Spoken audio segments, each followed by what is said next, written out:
Hi guys, Jagelsdorf here and welcome to the next battle report from Mordheim. And if you want to skip the intro and other parts, there will be timestamps down in the comments. And otherwise, I have some things to say. For once, I've been feeling a little bit under the weather lately, so my voice is a little bit different and I haven't been as productive as I'd like to. But there is also another reason for the amount of videos that there are on the channel, or the lack of them, and namely that I have found a new job. Yay! But as I said, that means much less videos. Boo! I suspect the slowdown will be gradual over the next few weeks. You can still expect a few videos, but after that there'll probably be more like 1 or 2 a month, or basically whenever I have time to do something. Yeah, I hope it doesn't mean the channel dies and burns. I hope that I keep making this stuff and you keep watching it. Anyway, enough of my rambling. Yeah, enjoy the video.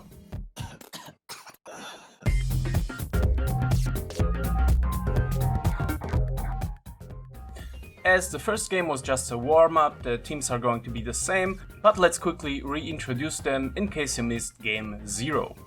First, the Dwarven treasure hunters, also known as the Hill People, led by their noble Floyd Bigbeard, also known as Pops, armed with a sword and an axe, Bobby Joe, Floyd's cousin, the engineer with an axe and a crossbow, Baba and Gus, Floyd's nephews, the Slayers with two-handed weapons, then the henchmen, the Duck Punters, a squad of 2 Thunderers with crossbows, and the Moonshiners, 2 Beardlings armed with axes. They will be fighting the denizens of Duckburg, an undead warband, led by Donald the Vampire, armed with a sword, a mace and light armor, Uncle Scrooge McNecro with a spear and a lifesteal spell, Huey, Dewey and Louie, dregs with maces. On the henchman side they will be accompanied by Mickey the Ghoul, and Pluto and his friends, a pack of 4 direwolves. The scenario is going to be a Weirdstone hunt with 3 objectives. And as you see, I have a very complicated system to determine where to put the Weirdstone. One of the markers landed on top of a building which would be near impossible to access, especially for the dwarves, so I'm going to put it on the ground. So there is one in the alleyway to the right, one near the gallows in the middle, and one in between the burned down buildings. Let's roll to see who deploys first, and it's the dwarves. They choose the side of the game board near the alleyway to get the Weirdstone quickly. There are also some vantage points for the Thunderers to take. Baba and Gus will form the avant-garde of the Dwarven cavalcade with Floyd and a Moonshiner Beardling in the back. Bobby Joe takes place on the balcony to be ready to shoot, and the Thunderers take a single Moonshiner as a meat bodyguard, and they will try to climb the ladder and pepper the battlefield with bulbs, as it worked so good last time. The Undead deploy on the opposite side of the table. Donald takes Pluto, Huey and Louie near the square. Uncle Scrooge McNecro deploys near the ruined tower with his doggos, Dewey and Mickey, and one of the doggos places itself between the 2 groups. Now let's see who will move first.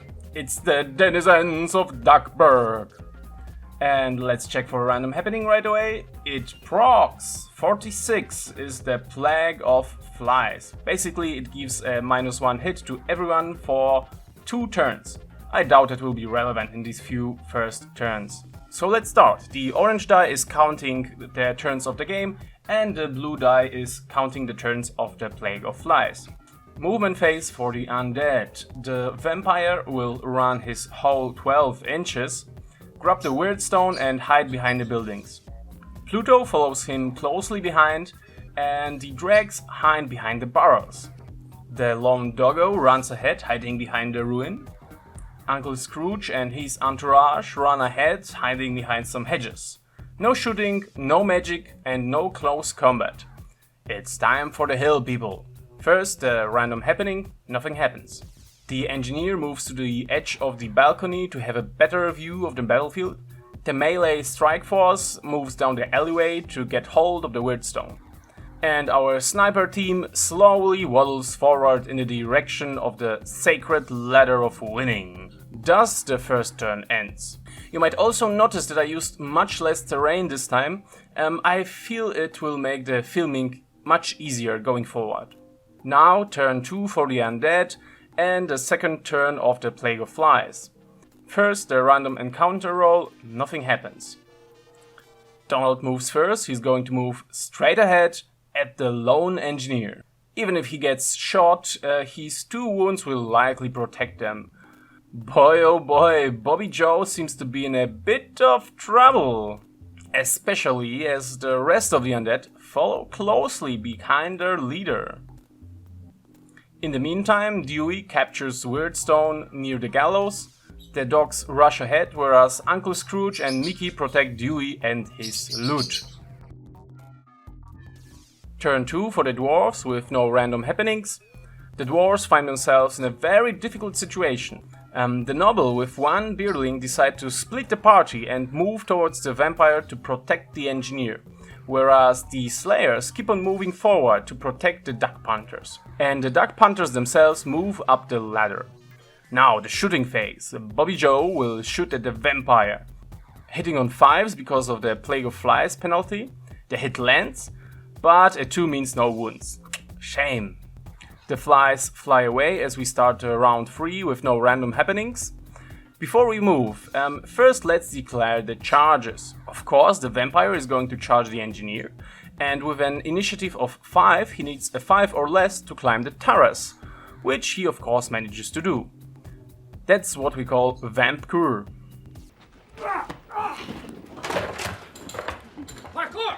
At the same time, both of the dogs charge Baba the Slayer, and the last dog charges the lone Moonshiner. Now, this time I'm not going to forget about the fear rolls. Thankfully, Bobby Joe is within 6 inches of Pops, so he can use his leadership. He needs to roll 9 or less, and rolls a 9. Perfect. Baba is immune to fear, so we can skip him, but the Birdling still needs to roll an 8 or less. With a 9, he falls just short and will be hitting on 6s this turn. Ouch. With the charges done, the Necromancer and his guys move forward, getting ready to cast some spells. And I think I might have forgotten about Dewey and Pluto. Oops. Anyway, Uncle Scrooge will try to cast his lifesteal spell. With a difficulty of 10, he needs to roll a 10 or higher. 5 is not enough.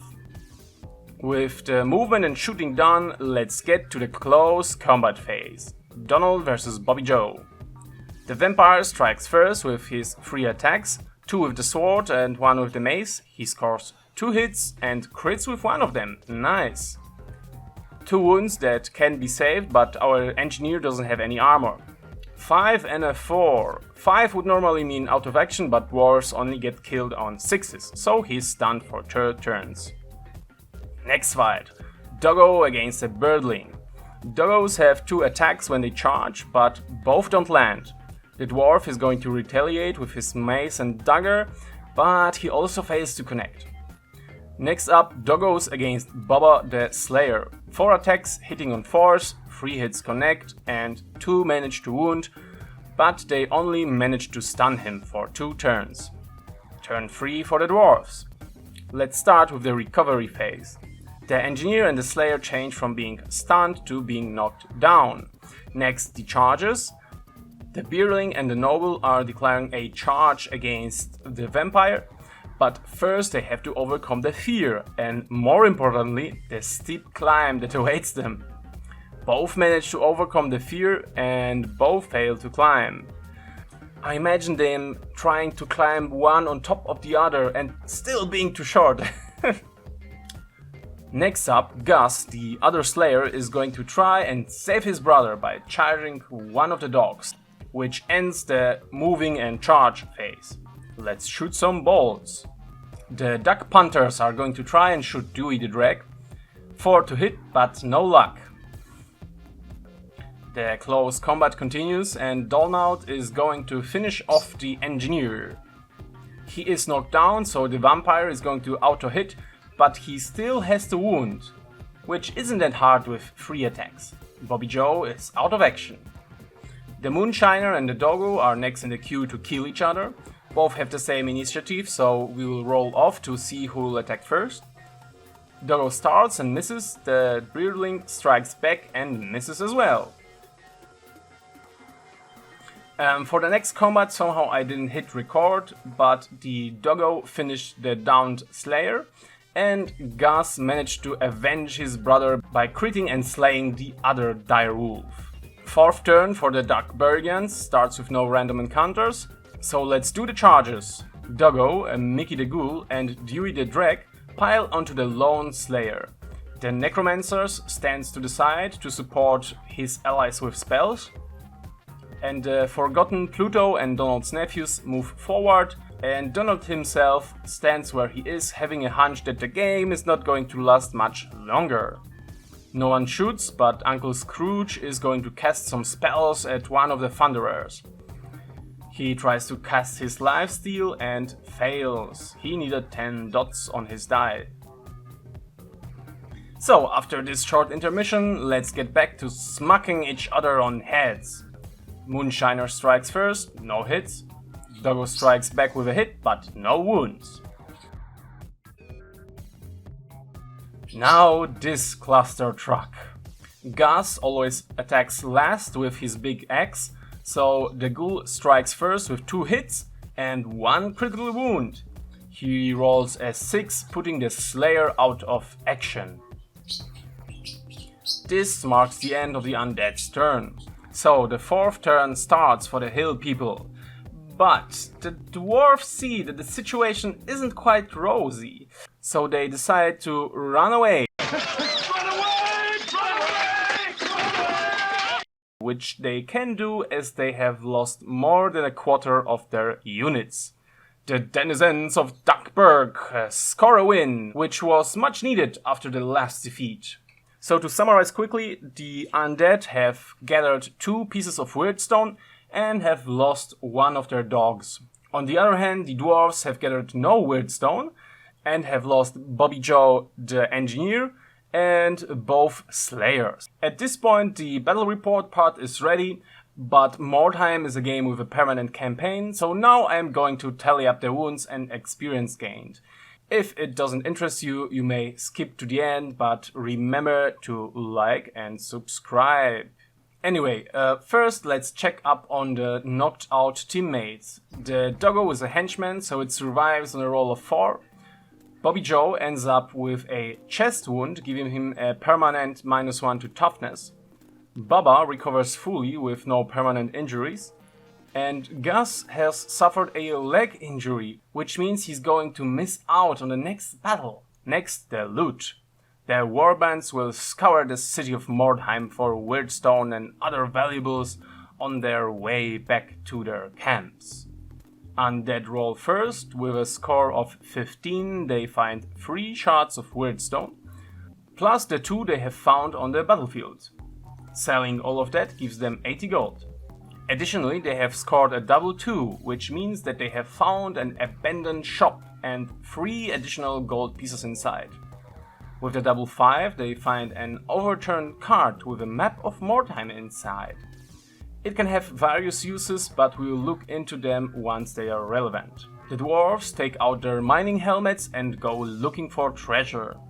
They find 3 shards as well, but as the Dwarves are good at finding shiny things, they always get 1 Weirdstone shard extra, granting them 70 gold. They have rolled a double 3. This means that they have found a corpse of a dwarven adventurer, clad in a suit of light armor, still perfectly usable. He must have starved to death. Next on the to-do list, the level ups. I'm not going to cover how much XP everyone got, just the guys who dinged. First up, Donald the Vampire gets a new skill, and it's going to be Sprint, allowing him to run and charge within 18 inches. That marks the beginning of the real Vamp Cure. Now, there was some confusion on my part as to which of the drags leveled. I took Dewey's model, but on the list it says that Huey leveled. Anyway, he gets 1 additional wound. Very strong. Among the Dwarves, only Bobby Joe leveled up, which gives him a new skill. and he's going to take quick shot, allowing him to take 2 shots every turn with his crossbow. And to finish things up, the shopping. The dwarves are going to equip Floyd the Noble of the Bigbeard clan with the found suit of light armor. And they are also going to buy a rope and hook for him, so that next time when he tries to climb, he doesn't have to climb onto some poor beardling. They are also going to get a third thunderer with a crossbow from their hilly homelands. The denizens of Duckburg, on the other hand, are going to find one more friend for Pluto and raise 2 zombies from the dead. Oh, and the zombies need names, so I'm waiting for some good suggestions. So, that's the end of the first official battle between the denizens of Duckburg and the hill people. And I'm not sure how many more of these battle reports there will be. I filmed these 2 on one day, and yeah, I don't know how much you like it. You seem to like it, if the last video is to be judged by. For me, they are quite easy to film, but then on the other hand, they require a little bit more work while editing. So I don't know. I'm personally not quite sure. Tell me in comments what you think, and I'll see you next time. Bye.